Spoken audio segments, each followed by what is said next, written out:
Assalamualaikum teman-teman semuanya. Selamat pagi semuanya. Hari ini kita akan belajar tentang ANOVA satu jalur atau one way ANOVA. Teman-teman sudah bisa buka di modulnya masing-masing atau teman-teman bisa baca di PPT-nya. Hari ini kita akan berlatih menggunakan ANOVA satu jalur.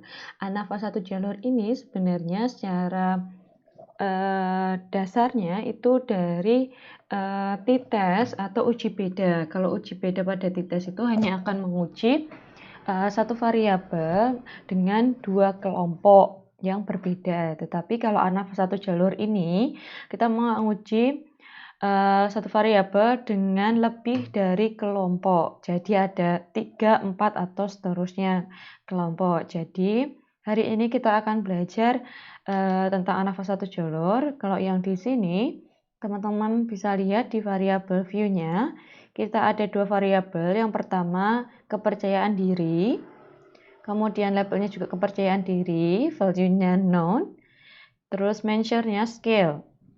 Kemudian untuk variabel kelompoknya yaitu lama pelatihan. Jadi pada kasus ini seorang peneliti melakukan pelatihan pada mahasiswa tentang kepercayaan diri, dan lama pelatihannya itu berbeda-beda. Ada 4 kelompok, ada yang 1 minggu, 2 minggu, 3 minggu, ada yang 4 minggu yang mendapatkan mahasiswa yang mendapatkan pelatihan. Jadi ada 4 kelompok mahasiswa yang dikelompokkan berdasarkan lamanya mendapatkan pelatihan tentang kepercayaan diri. Ini nama variabel kedua itu adalah lama pelatihan. Kemudian labelnya juga lama pelatihan. Value-nya jangan lupa. Teman-teman lihat. Value 1 labelnya 1 minggu. Value 2 labelnya 2 minggu. Value 3 labelnya 3 minggu. Value 4 labelnya 4 minggu. Seperti yang dulu teman-teman sudah pernah bikin. Ini untuk label 1 teman-teman klik 1. Kemudian value-nya 1, kemudian labelnya apa teman-teman tulis, nah kemudian di add. Kalau sudah teman-teman oke. Apabila sebuah variabel itu value-nya ada atau kelompok-kelompoknya ada, berarti dia memiliki atau merupakan data nominal. Jadi harus teman-teman pastikan bahwa kelompok itu adalah data nominal seperti dalam t-test atau uji beda. Oke, apabila sudah, teman-teman bisa beranjak pada data view. Pada data view ini, teman-teman silakan masukkan data yang ada dalam modul atau dalam PPT. Untuk yang minggu pertama, nama pelatihan, minggu pertama teman-teman tuliskan nomor 111 sampai nomor yang dibutuhkan. Ada sekitar 13 subjek. 14 subjek, kemudian besaran tingkat kepercayaan dirinya berapa, silakan diisikan pada kolom variabel kepercayaan diri. Kemudian untuk lama pelatihan yang 2 minggu, langsung saja teman-teman tulis 2 di dalam kolom lama pelatihan, dilanjutkan saja. Kemudian di sebelahnya itu adalah besaran tingkat kepercayaan diri pada kelompok yang mendapatkan pelatihan 2 minggu. Kemudian di bawahnya untuk yang pelatihan mendapatkan pelatihan lama 3 minggu, teman-teman sudah akan tulis dengan kode 3. Begitu juga besaran tingkat kepercayaan dirinya, silakan masukkan ke dalam kolom kepercayaan diri. Begitu juga selanjutnya pada lama pelatihan yang 4 minggu. Apabila sudah, teman-teman diminta untuk melakukan analisis prasyarat, yaitu prasyarat normalitas. Seperti yang teman-teman sudah tahu, kita coba untuk uji normalitas, teman-teman klik analyze, kemudian pilih descriptive statistik, kemudian explore. Teman-teman masukkan variabel kepercayaan diri ke dalam dependent list. Sedangkan untuk yang lama pelatihan tidak perlu teman-teman melakukan uji normalitas karena bentuk datanya berupa data nominal. Yang perlu diuji normalitas adalah bentuk data yang interval. Kemudian teman-teman bisa klik plot, kemudian klik bagian normality plot with test, kemudian continue dan oke, kita tunggu hasilnya. Oke, sudah keluar. Jadi dalam test of normality, teman-teman bisa lihat bahwa variabel kepercayaan diri dengan besaran statistik 0,181, nilai signifikansinya adalah 0,000. Hal ini bisa dinyatakan bahwa variabel kepercayaan diri ini sebenarnya tidak sesuai atau tidak berdistribusi data normal atau datanya tidak normal. Sebenarnya dalam penelitian di lapangan, penelitian asli, kalau ini kan menggunakan data fiktif ya atau data karangan. Tapi kalau menggunakan data yang dari lapangan atau empirik, itu syarat untuk melakukan one way ANOVA atau ANOVA satu jalur ini, syaratnya adalah variabelnya tersebut harus berdistribusi data normal. Tetapi karena ini adalah latihan, jadi tidak apa-apa, datanya tidak normal. Oke, setelah kita melakukan uji normalitas, teman-teman kembali lagi ke dataset yang tadi. Kemudian sekarang kita akan masuk ke pengujian ANOVA satu jalur atau one way ANOVA, yaitu teman-teman klik analyze, kemudian teman-teman pilih compare mean, kemudian silahkan pilih one way ANOVA. Nah, akan muncul kotak dialog one way ANOVA. Ini teman-teman silahkan atau pindahkan variabel kepercayaan diri dalam dependent list, kemudian lama pelatihan ke dalam faktor. Kemudian teman-teman bisa klik option, teman-teman silahkan pilih deskriptif karena kita membutuhkan data deskriptif dari data yang analisis diri dari data yang kita analisis, yaitu berapa rata-ratanya, kemudian standar deviasinya, dan lain sebagainya. Jangan lupa untuk cek homogenitasnya menggunakan homogeneity of variance test. Kemudian teman-teman tinggal klik continue. Setelah itu silahkan klik post hoc. Ini ada banyak jenis teknik analisa ANOVA, teman-teman bisa milih yang mana saja sebenarnya sesuai dengan kebutuhannya teman-teman. Kalau kita hari ini kita akan menggunakan yang SCV ini, silakan teman-teman klik, kemudian di continue saja, kemudian langsung diklik OK. Oke, kita tunggu sebentar. Masih running. Nah, hasilnya sudah kelihatan. Ini adalah tabel deskripsi statistiknya. Jadi analisisnya seperti ini.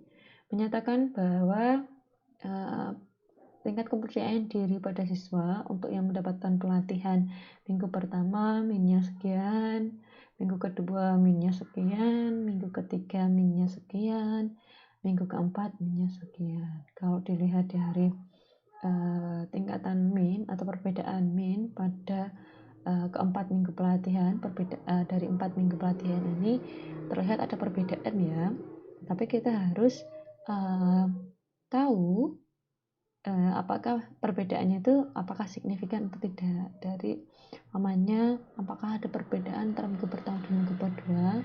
Kalau ada perbedaan, apakah perbedaan antara minggu pertama dan minggu kedua itu signifikan atau tidak. Jadi kalau dari min sendiri kita bisa tahu bahwa keempat minggu ini ada perbedaan, tetapi apakah perbedaannya signifikan atau tidak, kita harus cek pada tabel-tabel selanjutnya. Tabel selanjutnya adalah tabel homogeneity variance. Jadi dari sini teman-teman bisa mencari tahu apakah data kepercayaan diri teman-teman itu lolos uji homogenitas atau tidak. Kalau dilihat dari besaran statistik Levene statistiknya adalah 9,315 dengan besaran nilai signifikansi 0,000. Hal ini menunjukkan bahwa data kepercayaan diri ini bukan merupakan data yang homogen atau bukan merupakan data yang berasal dari populasi yang sama karena nilai signifikansinya lebih kecil dari 0,050. Hati-hati ya. Nah, sampai sini teman-teman. Jadi sudah ada beberapa tabel yang harus teman-teman baca. Yang pertama adalah tabel normalitas, kemudian deskriptif statistik. Ini. Setelah itu teman-teman harus membaca tentang uji homogenitasnya. Setelah itu baru teman-teman masuk ke dalam ANOVA tabel. Tentang ANOVA tabel ini menguji kepercayaan diri siswa. Kepercayaan diri siswa ini secara keseluruhan menguji perbedaan keempat kelompok tersebut. Jadi menguji keempat kelompok itu secara keseluruhan dengan nilai F sebesar 25,889 dengan signifikansi 0,000. Nah, secara keseluruhan berarti kepercayaan diri siswa kepada 4 kelompok pelatihan, 4 kelompok lamanya pelatihan ini menunjukkan bahwa adanya perbedaan pada 4 kelompok tersebut dan perbedaan tersebut signifikan karena besaran signifikansi F-nya adalah 0,00 atau kurang dari 0,050 sehingga terdapat perbedaan kepercayaan diri pada lamanya pelatihan. Ini secara keseluruhan ya. Tapi kita bisa melihat secara persatuan ada sebenarnya kelompok yang mana saja sih yang perbedaannya itu signifikan atau perbedaannya itu tidak signifikan. Jadi kalau ini keseluruhan kelompok, keempat kelompok diuji, itu ternyata keempat kelompok itu perbedaannya signifikan. Tetapi kalau persatuan, umpamanya apakah kelompok 1 dan kelompok 2 itu perbedaannya signifikan atau tidak, apakah kelompok minggu pertama dan 2 minggu itu perbedaannya signifikan atau tidak, teman-teman bisa membaca bagian multiple comparison. Nah, di sini teman-teman bisa membedakan persatuan atau satu persatu. Contoh, umpamanya, apakah ada perbedaan kepercayaan diri siswa pada lama pelatihan 1 minggu dengan 2 minggu. Teman-teman bisa melihat tingkat signifikansinya ini berarti menunjukkan bahwa signifikansinya 0,000 itu kurang dari 0,050 berarti ada perbedaan yang signifikan antara pelatihan minggu pertama dan pelatihan minggu kedua atau 2 minggu pada kepercayaan diri siswa. Sedangkan untuk lama pelatihan 1 minggu dan 3 minggu kita lihat bahwa nilai signifikansinya lebih dari 0,50 sehingga bisa dinyatakan bahwa tidak ada perbedaan antara lama pelatihan 1 minggu dan lama pelatihan 3 minggu pada kepercayaan diri siswa. Sedangkan untuk uji beda pada lama pelatihan 1 minggu dan 4 minggu pun juga menunjukkan bahwa tidak ada perbedaan antara lama latihan 1 minggu dan 4 minggu pada kepercayaan diri siswa karena nilai signifikansinya 0,477 yang artinya lebih dari 0,050 sehingga tidak ada perbedaan. Yang menunjukkan adanya perbedaan secara signifikan yaitu antara lama pelatihan 2 minggu dengan lama pelatihan 1 minggu, 3 minggu, dan 4 minggu. Teman-teman bisa lihat bagian signifikansinya adalah 0,000. Ini lebih kecil daripada 0,050.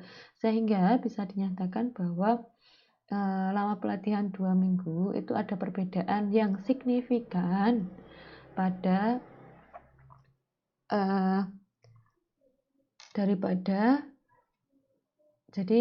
apakah ada perbedaannya secara signifikan pada kepercayaan diri siswa?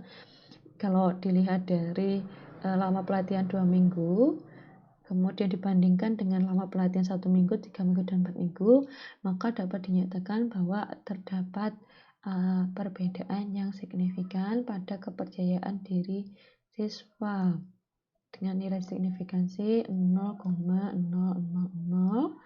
pada 1 minggu, 3 minggu, dan 4 minggu.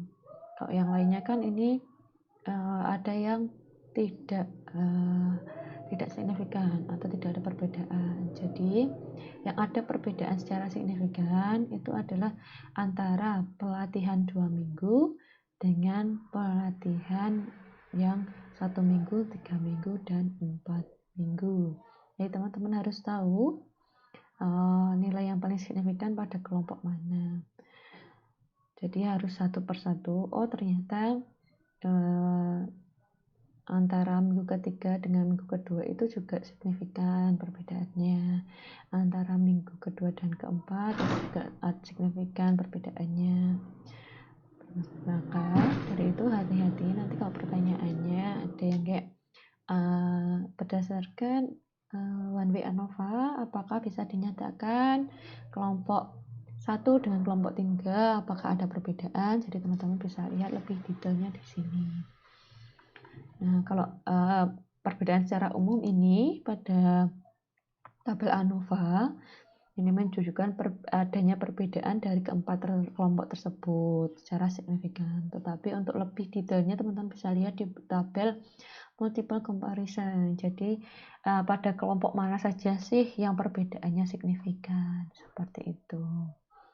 Mungkin sampai sini teman-teman ada yang ditanyakan, silahkan teman-teman tanyakan di forum diskusi.